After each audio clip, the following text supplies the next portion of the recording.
نبی کریم علیہ السلام نماز پڑھا رہے تھے، ظہر کی نماز تھی یا عصر کی نماز تھی، صحیح مسلم میں موجود ہے۔ حضرت ابو ہریرہ فرماتے ہیں نماز پڑھاتے پڑھاتے نبی پاک نے قدم آگے کیا، نماز پڑھاتے پڑھاتے قدم آگے کیا اور یوں ہاتھ اٹھایا پھر واپس کر لیا۔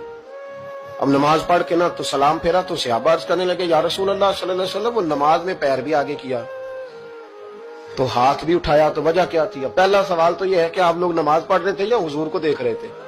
تو صحابہ تو پہلے ہی بتاتے ہیں کہ بھئی ہم تو پہلی صف میں نماز اس لیے پڑھتے تھے کہ نماز بھی ہوتی رہتی تھی اور چپ کے محبوب کی دید بھی ہوتی رہتی تھی۔ حضور سے پوچھا یا رسول اللہ وہ نماز پڑھتے پڑھتے قدم آگے بڑھایا آپ نے تو پھر پیچھے کر لیا، کیا تھا؟